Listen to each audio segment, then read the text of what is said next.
So what we're gonna cover today is, the overview of the Shia doctrine itself, and mainly my focus today will be the 12-er Shia doctrine.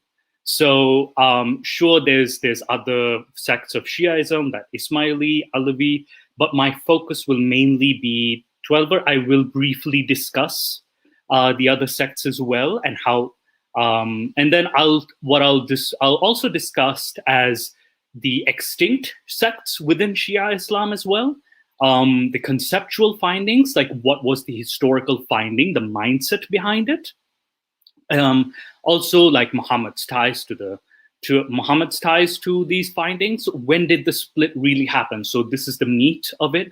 When did the split happen? There's a lot of back and forth. There's different theories on how the split happened, actually, and we're going to clear some misunderstandings. We'll also briefly touch on the Shia hadiths as well as the dating on when they were authored.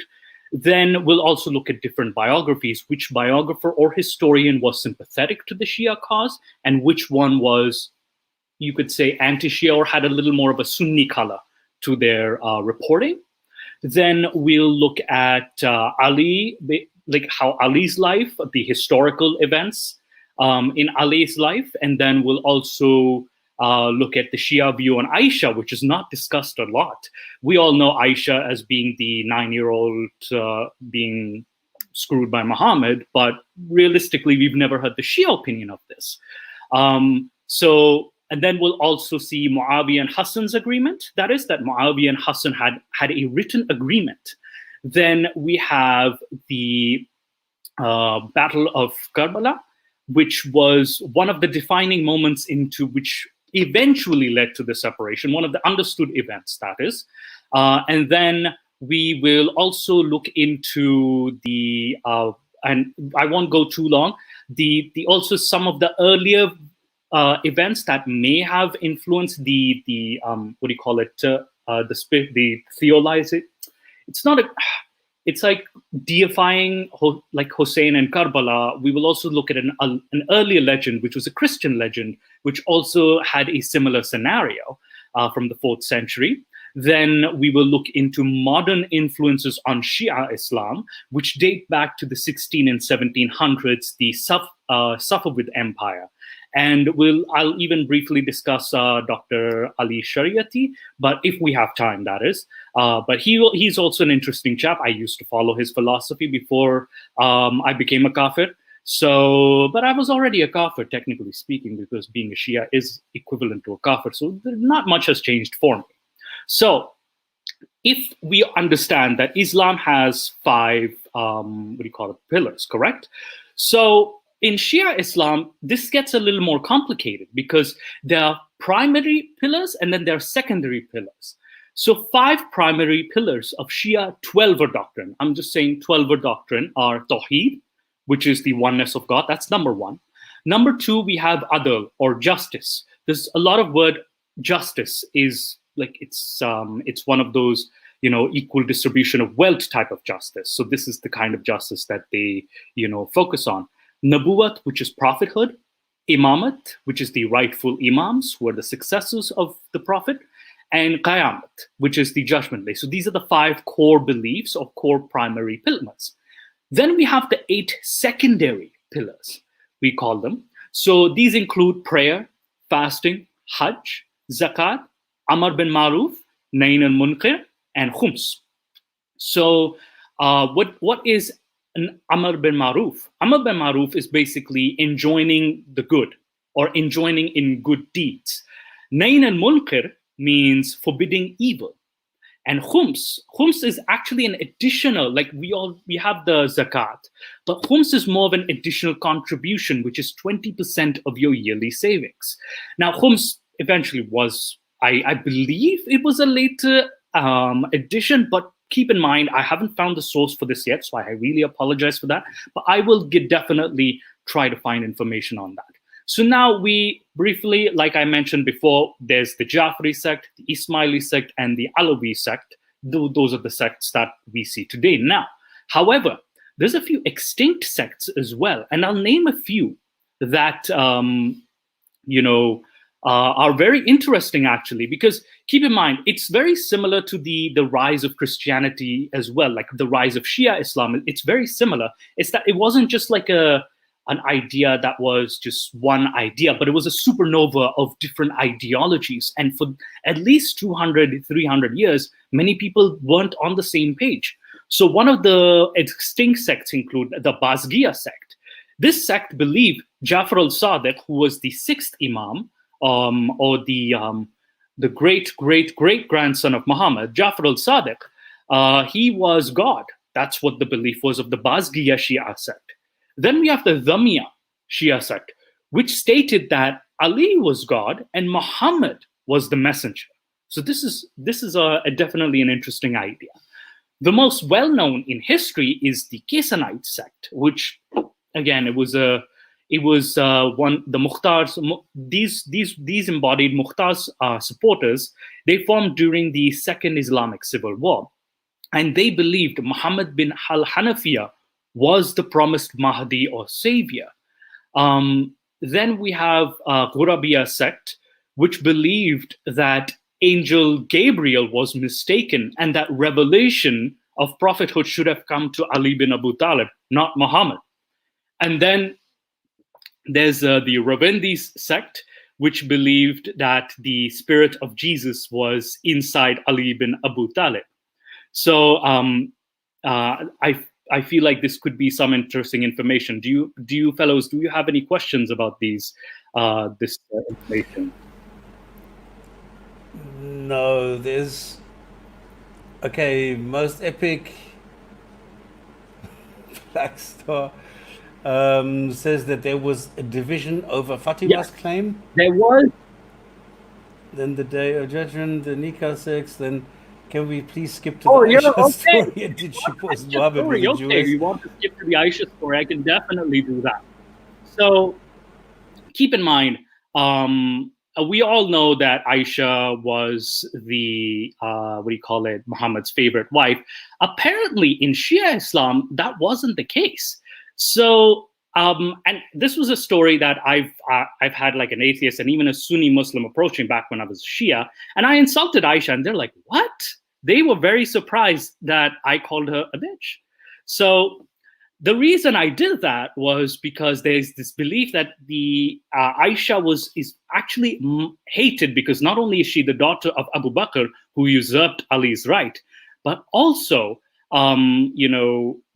she was the one who waged war against Ali and demanded that Ali should send the killers of Usman, to arrest the killers of Usman, that is. Her hate for Ali, which was formed when Ali was the one who advised Muhammad to divorce her because she was accused of adultery. So if you recall the Quran verse, that is where Aisha is excused and there's no accusation of adultery. So and what's interesting is that there's the story where in I think chapter 66 where it said that Muhammad slept with I think someone else, and then Hafsa told Aisha, and then that caused a little bit of a drama. I think 66 between 1 to 5. Now the Shia version. Yeah, but the women are so ungrateful. Yeah, the women are so ungrateful. So now the Shia version is actually a little different in the sense that Muhammad actually stated the secret that I will declare Ali as my successor, and Aisha spilled the beans. That he was supposed to reveal it in public, but then she spilled the beans too soon. And Muhammad was mad at her and Quran verses came. So this is the Shia. Some Shia scholars believe that this is the interpretation of the story. That is, like, she was not only a disobedient wife, she didn't do her wifely duties, and also the fact that she hated Ali's guts, and she waged war against Ali. This was the Battle of Jamal or Basra, that was fought in Basra during the first ever Islamic civil war. So during that battle, Aisha was atop a camel, and her troops they surrounded her.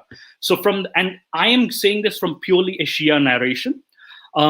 So what happened was that this was a very tough battle. So Ali told his son Hassan, the elder one, not Hussein. Hassan is the elder son.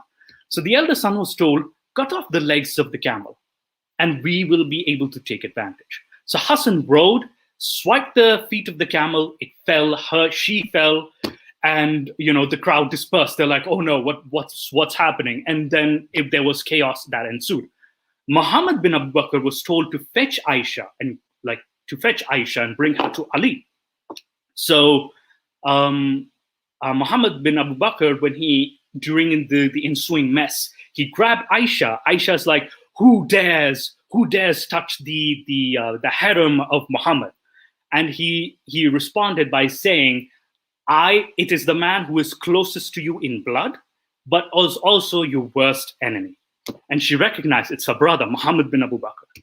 So she agreed, and she was brought before Ali. She was offered that, listen, we have to stop the fighting. She refused. She refused to to withdraw from fighting, because the battle at this point was at a standstill. Then Ali told Hassan that he told something to Hassan, and then when Hassan said something to Aisha, and at this time Aisha is like combing her hair. So this she when she heard this, she was shocked. She left her hair half done. She said, packed everything up, and let's head back. So the ladies asked, what did this young man say? So she told them that Ali was given the right to divorce his wives even after his death. Now, what's funny, like you remember the Quran verse where the mothers of the believers cannot marry anyone else after Muhammad. So Ali had the right to divorce them. Aisha wanted to use this as a political tool. So the Shias see Aisha as like, she's usurping, she's kind of like misusing that title of mother of the believers. And they also feel that definitely Talha and Aisha there was something going on between them. Like whatever they did, they were up to some, funny business, that is. So this is the Aisha story, that is. Then then we have, this comes from the life of Ali, basically. So does anyone have any questions about this, the Aisha event? No, this was fine. I mean, this was just a short interlude. Mm-hmm. I think the main story should be around what actually happened in history, not going into all the details, but just giving an outline into what has happened, when and how, and through whom. Because a lot of people, I mean, we've spoken about the Umayyad, so people know the name Muawiyah, the first Umayyad caliph, but nothing that goes on along the lines of the Shias.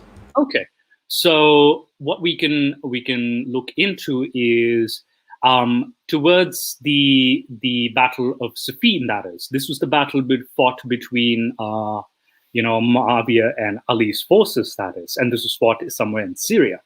So the background was that Muawiyah refused to step down as governor of Syria. And sorry, Mustafa, we have to say this is 20 years after Muhammad has died, all right? This is a long time later. We have around, just to make this clear, 658. Actually, make this 660, 30 years after almost 30 years have passed since Muhammad passed away. So this is the Battle of Siffin that takes place in Syria. And the misconception is that Muawiyah was victorious in the battle. No. Ali was nearly about to crush Muawiyah. So Muawiyah resorted to this trick in which he put passages of the Quran that was compiled during the time of Usman. He put passages of the Quran on spears, like he ordered that, and they raised that as sort of a surrender. So then they went into arbitration. Arbitration failed between Musa Ash'ari and Amr bin As, because Amr bin As refused to, there was the agreement that, we'll get rid of both Muawiyah and Ali from caliphate, But Amr bin As revoked his statement, and he said that, no, I want to keep Muawiyah as still as caliph. So that's where it failed. Then, Ali... Is that the same Amr that was later sent to Egypt? Yes, this is the same Amr. This is the same Amr bin As. So Amr really wanted to keep Muawiyah in power, and Amr was sent to Egypt. Ali, on the other hand, had sent Muhammad bin Abu Bakr to Egypt to secure Egypt because Muawiyah had taken that territory. So Ali sent Muhammad bin Abu Bakr. Muhammad bin Abu Bakr gets killed in a skirmish. Then you have Malik-e-Ashtar. Malik-e-Ashtar being another of Ali's companions, and Muawiyah had plotted to also have Malik-e-Ashtar killed on the way to Egypt, because Malik-e-Ashtar was ordered. There's an entire letter that Ali had sent Malik-e-Ashtar to actually go to Egypt and implement, the rule of the caliph. So, however, Ali's assassination wasn't necessarily at the hand of Muawiyah. It was actually at the hand of, Ibn Muljam. Ibn Muljam was one of the ones who battled Ali in Nehrawan, because this is the party that deviated from Siffin. So they fought a battle in Nehrawan, and in Nehrawan there was I think the Kharij, the Kharij that is. So the Kharij were heavily defeated in Nehrawan, and this was one of the Kharij that actually assassinated Ali with the poisonous sword, and he struck him on the head during Fajr prayer. So this is when this happens. Hassan is elected, as caliph. That is, Hassan is Ali's elder son who takes over as caliph. Now, there's Muawiyah has half of the empire, and then Hassan has half of the empire. So this is where you have Muawiyah and Hassan come up with an agreement, because Hassan realized that he's not as powerful as Muawiyah. Muawiyah has him cornered, basically. Ali, at that time, had more support than Hassan. So Hassan was surrounded. So there was a peace treaty between Hassan and Muawiyah. So I have the conditions of the peace treaty as follows.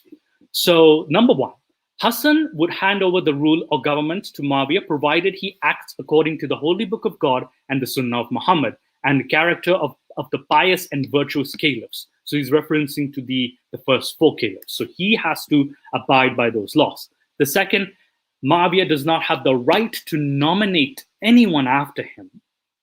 And the rule would be handed back to Hassan should Muawiyah step down or pass away. And the life and honor of the general public, whether they are they are black, white, or red, they even use the word red for Persian, that is, belonging to Syria, Iraq, Thihama, Hejaz, and whichever area would be safeguarded. The fourth is the life and property and honor of the Shias of Imam Ali. So they use the term Shias of Imam Ali. The Shia term means follower or friends of Ali, that is, and their family members. So this is not the religion itself, but the friends of Ali and their family members will be protected. And Muawiyah bin Abu Sufyan is bound by the covenant of Almighty God in this respect, and he will honor this covenant.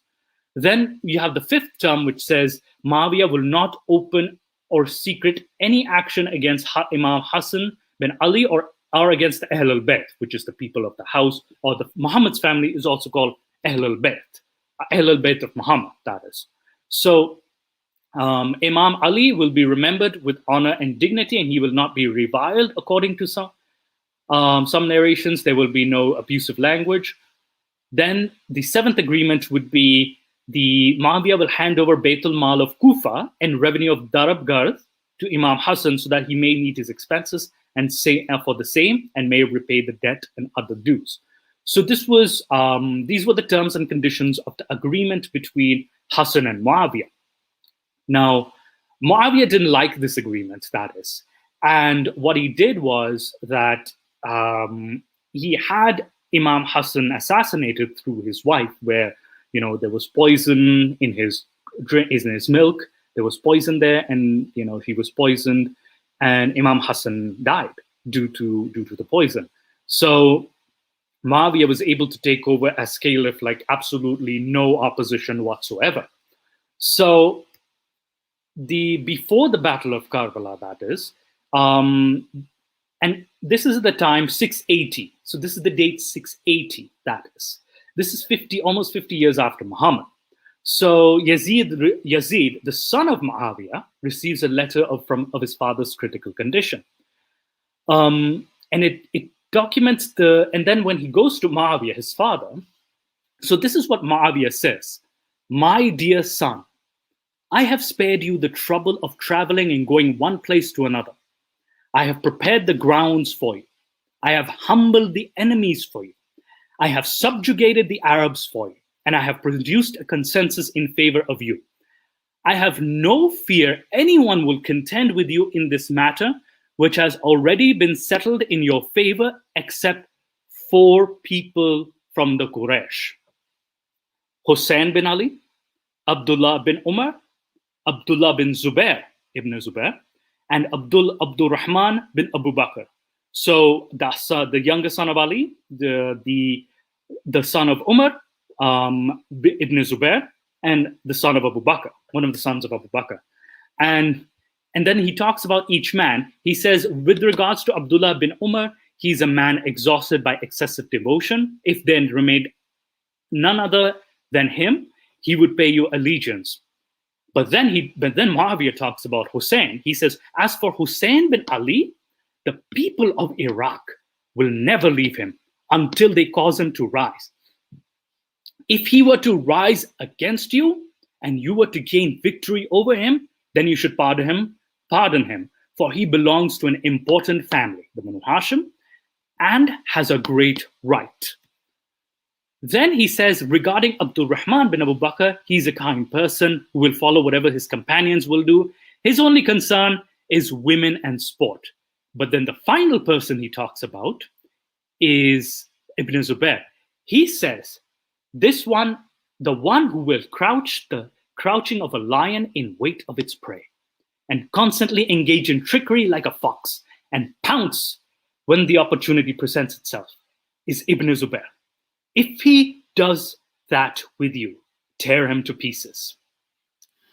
So, is there any kind of reference for this? Because Muawiyah, after all, is the first person who has some of the stuff actually documented. Some of the stuff is actually found in the texts, where all the rest before that, this is all hearsay.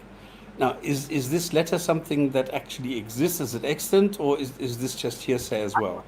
So what I have is the document. This was the event documented by Ibn Mikhnaf. Now, Ibn Mikhnaf was the one who reported the events before and the events during and after the Battle of Karbala.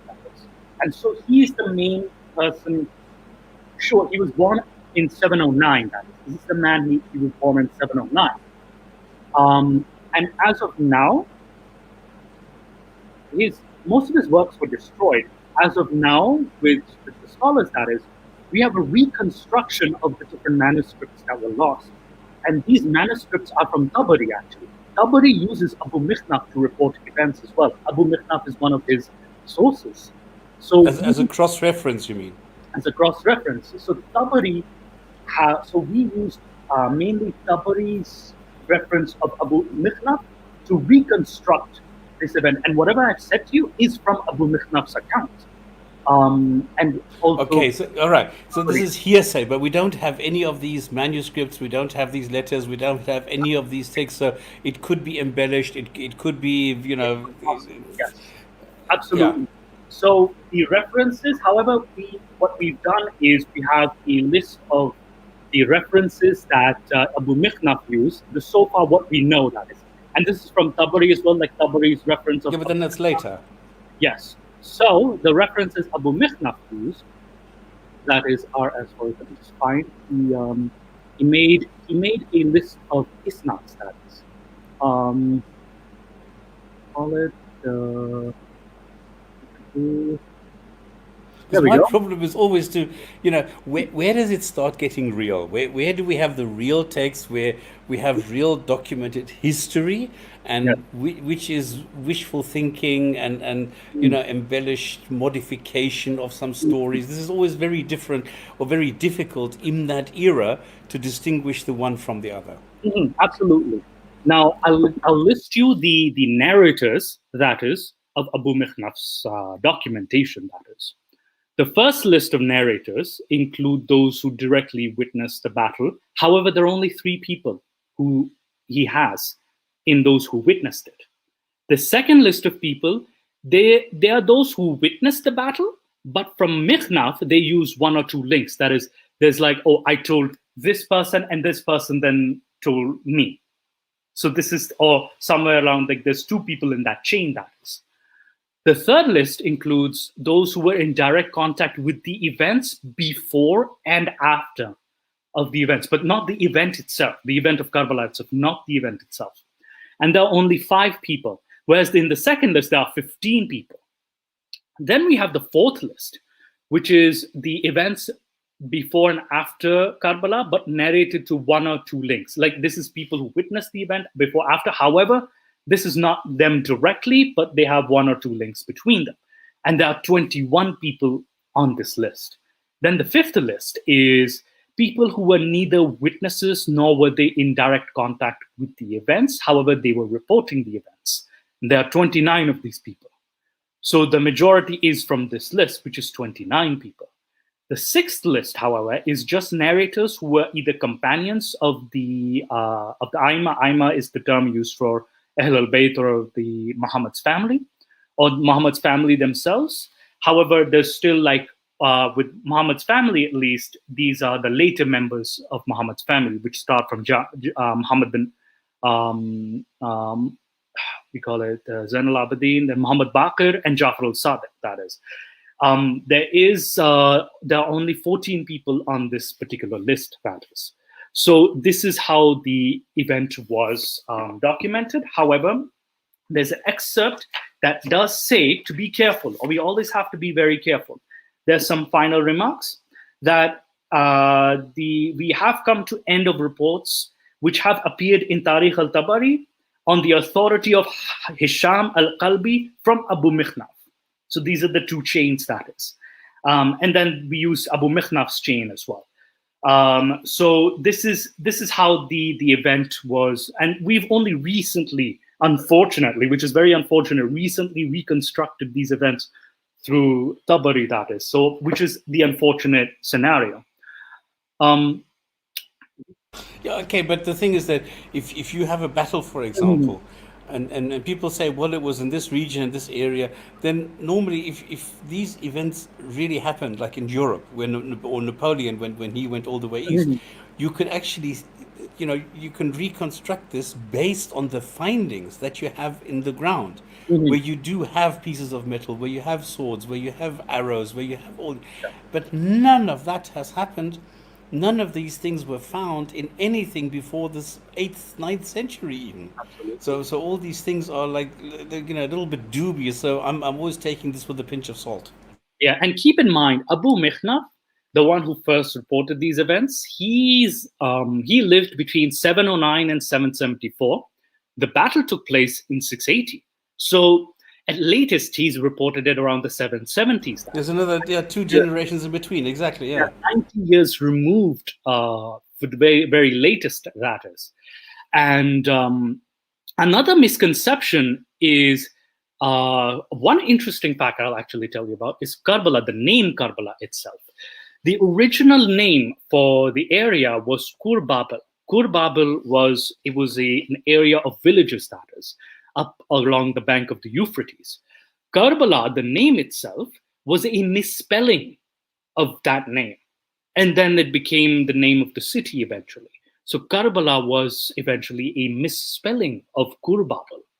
So, and also, there's also still debate on how many members of, how many fighters were there on Hussein's side. There was no doubt that the Syrian and the Iraqis from Yazid's side had a large army, but then the reports go as as low, like the agreed number is 72 amongst the Shia community. They will tell you 72. Now, reports say a different story altogether. So the reports say they range from 145 to 600, and the names are of 104 people. So we're not even sure how many people were there during that battle, that is. But this is the range that we have, is at least 32 horsemen are discussed in the event, 32 horsemen up to 600 people. So this is where, it kind of, and this is from Abu Mikhnaf, is that, and also Muhammad Baqir reports that there were 145 people on Hussein's side.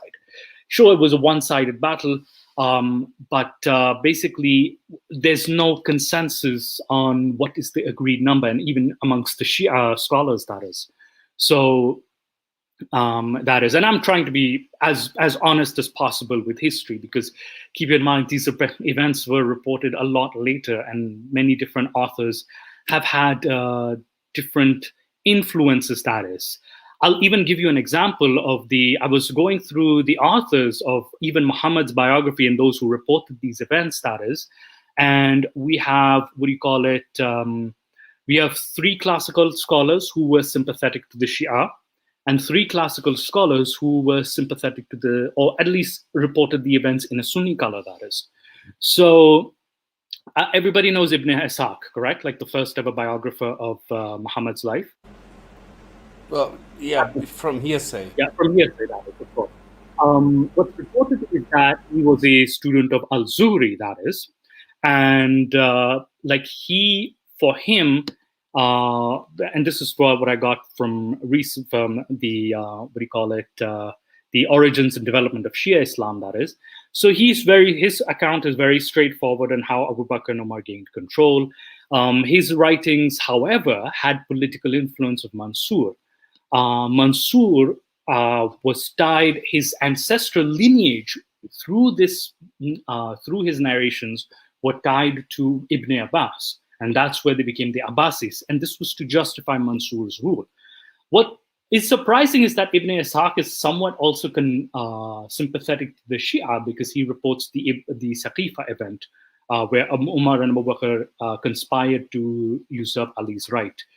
He also placed Muhammad's birth year in the year 570. He placed it as an estimate. So it's, and he also placed the estimate of his death too.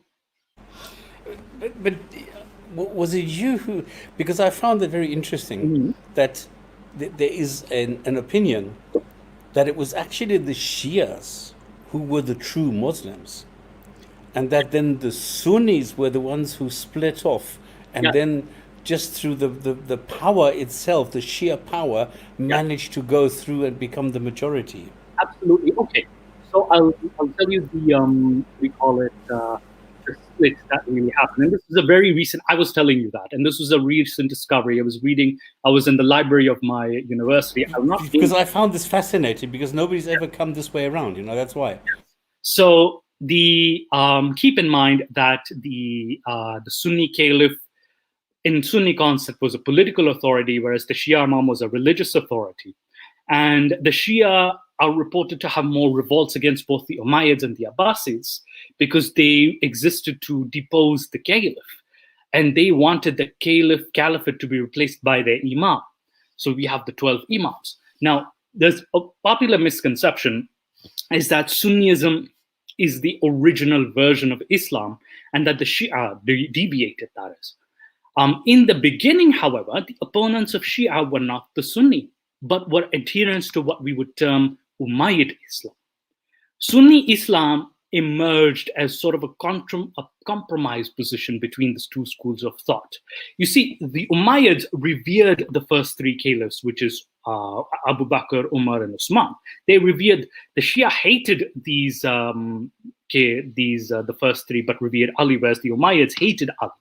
So the Sunni Islam then emerged and calls the first 4 the rightly guided, or the Khilafat al-Rashidun. And this emerged as sort of to reconcile the two positions, that is. And I was even looking into like Robert Hoyland, and he states that, again, according to his estimate, is that the Sunni Islam properly emerged after the death of the 11th Imam, Imam Hassan al-Askari. So Hassan al-Askari is the 11th Imam. He's supposed to have the son who's the Mahdi, that is the savior. Now, he had no heir. But he's the one who's missing still, right? He's the one who's still missing. The Mahdi is missing. So the Mahdi was never, there's no report of the Mahdi being alive. He left no heir. So that's where some people split off, into Sunni Islam, that is. Whereas there's a minority that clung on to the hope of the Mahdi, that is. So the Mahdi was the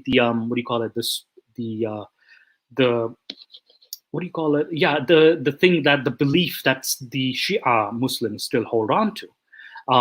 Whereas the Sunni Muslims, they do have hadith reporting about the Mahdi, but they kind of feel that it's not the same as the 12th Imam, that is.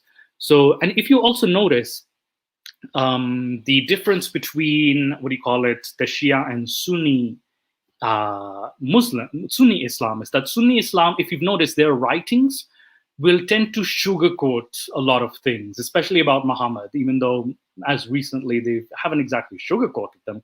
Like, at least with modern scholars, they try to sugarcoat them. But Shia Muslims will not, even though they will kind of exaggerate the horrible things, but they will not hold back on the dark side of history. They will admit fully to you that these terrible things happened. So with Shia Muslims, it's a lot easier to come into terms with some of the fishy hadiths too, because with Shia, they can kind of reject the hadiths from Bukhari and Muslim because, because they have that option at least. They also will use those hadiths based on just to prove a point or a historical event. So here's some Shia hadiths that a lot of people don't know about is Shia hadiths. The first ever one, and even some Shia don't know about this, is Sulaim bin Qais. Sulaim bin Qais, some reports have said this is as early as 695, but the report itself is in the final years of Hisham bin Abdul Malik, the book, that is, the manuscript, is from 724 to 743. Again, supposedly the manuscript is from... how do you pronounce this name? Is it Qais? Q-A-Y-S. Yes. Qais, okay. Yeah. Sulaim bin Qais, he is the one who reported the writer of this hadith book, which I actually have here. I definitely highly recommend this. I highly recommend this hadith book. That is, if you manage to get a hold of it, there's some excellent material in there. Then you have the second, which is the considered authentic in Shia, is Al-Qafi. Al-Qafi is not only reporting the sayings of Muhammad, but also the sayings of the Imams. So Al-Qafi was authored between around 864 to 941. That's the range we have with Al-Qafi. So this comes more than a century after Sulaim bin Qais. And then we have the third, which we have the,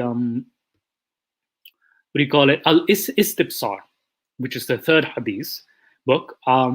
This was authored roughly in the 1000s, that is, and this was during the end of the Abbasid era, that is. This was authored by Sheikh Tusi, that is.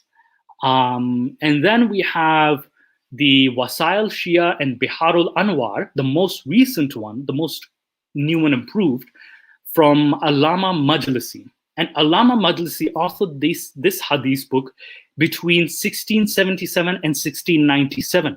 And Allama Majlisi resided in Safavid Iran. And this was the era where Safavid, the Safavid rulers were really, really pushing for Shia Islam to spread. So this is the time where Allama Majlisi was also compiling as many hadiths as possible, according to Shia narrations, that is. So these, and we also have the Najul Balagh as well, which are the sermons and lectures of Ali, around 1900s and 1000. That's where even that is, it's a compilation of Ali saying that is, and that's even 300 years removed. So these are what I've stated, the Shia hadiths, that is the dating of the Shia hadiths. So as I was also, I mentioned earlier that there's the Shia believe that Ghadir Kum was the story where Muhammad declares Ali his successor. It's not reported in Ibn Ishaq or Ibn Hisham. However, it's reported in Al-Yaqubi. Now, Al-Yaqubi died around 897, 898. And the story of Ghadir Kum was reported in his writings. He's the first one to report these. And he's the, yeah. What? But that's 200 years later now. Exactly. So basically, Al-Yaqubi reports the Ghadir Kum story. So that's why Ghadir Kum seems a little, okay, there's something weird about that. And even Masudi, who's also a Shia sympathizer, writes his story in the 900s as well. He's between 896 to 956. So we'll say way into the 10th century, that is. The first author, however, to report events in the Sunni color, that is Ibn Sa'd. Ibn Sa'd, he is the one who boosted in response a Abu Bakr's character. He gave him the title of like Siddiq. Abu Bakr was so special. So he was around the 830s, 840s. Ibn Sa'd was the one who boosted Abu Bakr's importance, that is. So he gives a Sunni. Do we have this text, or is this also just Ibn Sa'd is the author. He also wrote a biography of Muhammad. So yeah, but we don't have this. Oh, you don't have the question is. The question is, do we have any text by Ibn Ishaq saying exactly this? Or is this also somebody else who is commenting that Ishaq said no, this? I'm talking about Ibn Sa'd, not Ibn Ishaq, sorry. Ibn Sa'd. This is a different writer. Ah, sorry, my mistake. Ibn Sa'd, however, we kind of know Ibn Sa'd's story. He's the one who came up with the Abu Bakr Siddiq title. Okay, then I got it wrong, but it's the same time period. It's around 840s, that is. No, then it's 200 years later. No, that's 210 meters as well. And Baladuri is another author who reports in the Sunni color. He died around in the 890s, that is. Then we have Tabari. Now, what's funny is that, and this is kind of what I've heard recently, is that Tabari is also, even though he puts a Sunni color, he's branded as a Shia sympathizer for some odd reason. And this is kind of what I found very interesting. So far it's hearsay, but I've only heard that he's called a Shia sympathizer, but I've read his work. He's only reporting history. What about the text where they say, well, they have been ascribed to him, but they're not really? Because there's a lot of reassignment going on. With Tabari? With Tabari. Yeah, that I won't be able to answer. That I am not aware of, that is, because I haven't dived too deep into Tabari, like reassigning what he said and what he didn't say. Yeah. So unfortunately, I don't have the answer, but I will try to research this, that is. So that is the unfortunate circumstance that we have. Okay, let's just take a quick break, because now it's getting like a shooter. We've had 1 hour now almost of just boom, boom, boom. So there's a lot of stuff. So if I can, okay, let me see if I can just sort of give you this in a nutshell. What has happened is we don't really know anything of what you have just said. All of this is speculative. All of this is what people have said about this. This is as good as it gets with, well, regards to not having anything written down without having anything documented. So what we think what happened is that people somewhere in the Arabian Peninsula came up with something where the first real happenings we see happening in Syria, in Damascus, and in Persia, and what today is actually Iraq. There we had the clash between two different groups, which led to some battles where some people were killed, which at the end of the day had both of them surviving, but both of them then in competing, let's say, ideologies which have the same foundation, because both go back to the same basic understanding of monotheism. And the rest is then the implementation in the real world where they were fighting each other, but we don't know the details. Is that this in a nutshell? That's this in a nutshell. And what I would add is that the Shia-Sunni conflict that reached its height as early, reportedly, as early as the Safavid and Ottoman Bible times. So, we call it the first Safavid emperor. He really wanted to give Iran, at that time, Iran and Iraq, and Azerbaijan itself.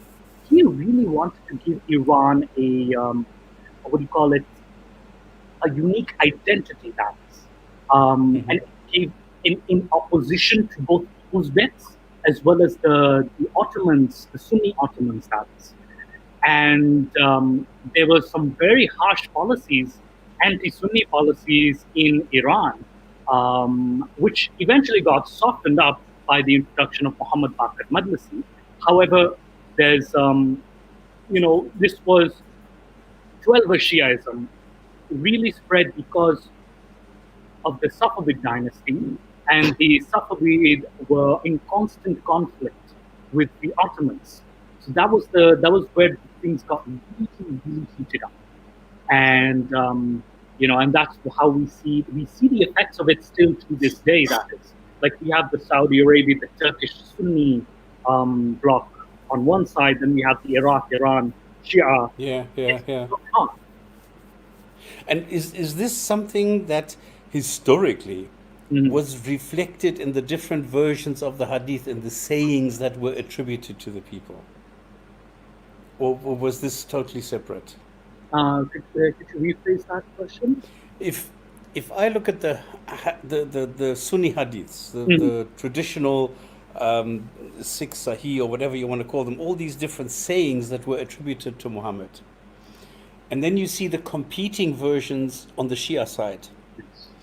Was this like a rap battle between the two sides, or did they develop totally separate? Was there any kind of interaction where the two were competing, that the one said, well, this is our version, and the other said, no, you're wrong, and blah, blah, blah? Or is this like a totally separate, split development? It's a totally separate split development, because some Shia do rely on, some of Bukhari's work as well. And it's a bit more complicated than, this is a rap battle, that is, because because the Shia hadiths not only focus on Muhammad, but they also focus on the Imams as well. The 12 Imams are also very important. Whereas with the Sunni hadiths, they are only focused on Muhammad. So the Shia, how they're developing is that they're developing the story based from the perspective of, the Imams themselves. They do... but also on Hussein, isn't it? On what? On Hussein. Yes, on Hussein, like the events of Hussein, Ali, Hassan, the Imams, the 12 Imams, like they kind of develop... But isn't Hussein somebody who sticks out from the others?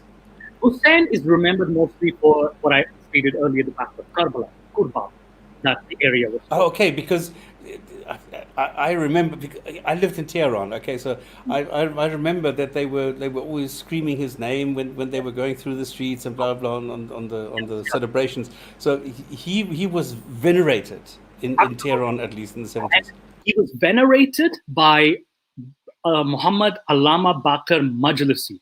So what Majlisi did, and I've written this down somewhere. Just hang on.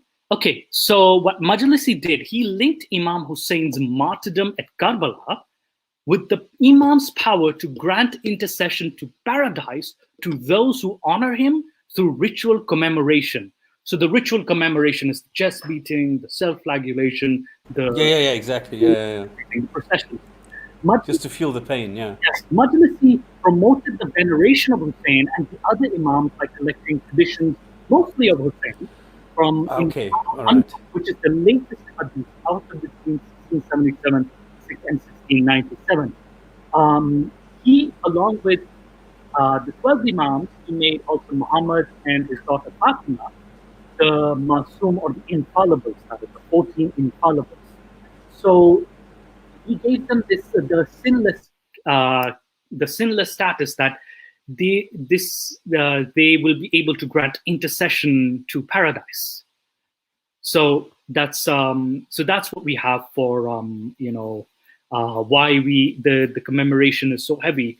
There was still, however, the commemoration, the earliest report of the commemoration itself is from 10th century Baghdad, but it wasn't as big as how it got during the Safavid era. The Safavid era really made this mainstream. Okay. Interesting question from the chat. How is it that the numbers varied so vastly? Was it more of a balance in the beginning between Shias and Sunnis? And when did the Sunnis get this momentum? In terms of numbers of people? Yes. So in terms of number of people, so again, this is the earliest report is that during the time you have the Abbasids and then the Umayyads, they have a clear majority support. So they have a very clear majority support. And that's why the numbers are a lot bigger, because the Shia of Ali were under persecution throughout history, that is. And, because you're a minority and you're persecuted, heck, there's so many genocides of Shia, even to this day. So that... Wow. So this was military.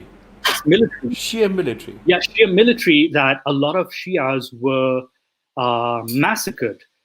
Sure, the Shia of Safavid also did the same thing, but there's more from the Sunni side as well. And even the masked Arab, who's a famous YouTuber, he actually also did a video on takfir and infighting, and he also reports the massacring of Shia Muslims and what ISIS. He compares it that the ISIS is just repeating what Sunni Islam is telling them to do, which is massacre the Shia because they are Rawafid or rejectionists, that they reject. Okay, yeah. So the Shias are not as sensitive towards depictions of Muhammad, towards the strict adherence to the 5 prayers and things like that. And this is another question: do they also have like these symbol things, like the black stone and things like that? They don't go for these kind of I forgot the name now, symbols of Islam, do they? Yeah, they mainly go for the hand of Fatima. You've seen the hand of Fatima, like this hand. Yes. Yes. So sure, it was initially a Persian symbol, but then it was kind of venerated into the hand of Fatima, that is. And that's where it got very popular. And they use more Persian symbols, because keep in mind, Shia Islam, modern Shia Islam, has been heavily influenced by the Persian of Iran Shahab. Well, the Zoroastrians, yeah. Yeah, and Zoroastrians. So there's more Iranian influence into Shia Islam compared to Sunni Islam, that is, at least with how we carry out traditions. And even a lot of Shias celebrate Nowruz, which is an Iranian festival. So, Nowruz is celebrated, and, even certain, attributes of older Iraqi legends were given to Hussein as well, which I really wanted to share today. Has anyone heard of the legend of Mar Kardagh? No, I have not. Really? You have not heard of this? Okay. So this is a legend. This took place in Iraq, this event, supposedly. This is a legend of an Assyrian prince who martyred because he converted to Christianity in the 4th century of the Safavid Empire. And he was rejected by his Zoroastrian family and his father especially. His father was supposedly Shapur II. And he rebelled against the Persian for months in the mountains somewhere in northern Iraq. So, but then Saint Stephen came to his dream, and he said that it's better to give your own life than to continue fighting. So he surrendered, and then he was punished by being stoned to death. However, this event itself, or this legend, is first reported during the final decades of the Sasanian Empire during 633 and 651. So there's a possibility that the Battle of Karbala had kind of some influence of Mar Kardagh as well. So there's a huge, very big possibility of these two linking together, or at least the veneration as such. That is, or the deifying of this. So that if what you call it, that's where I think this was yeah. So this is what I. Do you have any questions or comments? Well, how come that the Shias have the same? Well, okay. On the one hand, they are very different in their approach towards relics, towards all sorts of things that the Sunnis find very important. Yet, on the other hand, if it comes to the rituals in Mecca, they do the same thing. Absolutely. How is that possible? So keep in mind that at this moment with Mecca, is the Hajj is kind of, what do you call it? As I mentioned earlier, however, it's still a secondary pillar. It's not a primary pillar of Shia Islam, that is. It's a secondary one. Because for them, Hajj isn't as important as to, like I said last time, visit Imam Hussein's grave, that is. So you will see more Shia inclined to go to Imam Hussein's grave in Karbala and Ali's grave in Najaf than they would go to Saudi Arabia. There's a bigger inclination to go there. Sure, the rituals, like when they go to Hajj or Umrah, it's the same, because like that's where the foundation is of Mecca, that is. However, what's interesting is that the Shia are more open to the idea that Mecca may not have been the original starting place for Islam. Because what's funny is that, and again, this is a personal experience, a Shia friend actually told me of Dan Gibson's research. A Shia was the one who told me. Okay. There's a huge possibility this isn't even Mecca. And even the earlier, if you see the mosque surrounding Ali bin Abu Talib's grave, guess where that faces? It doesn't face Petra or Mecca. It faces Jerusalem.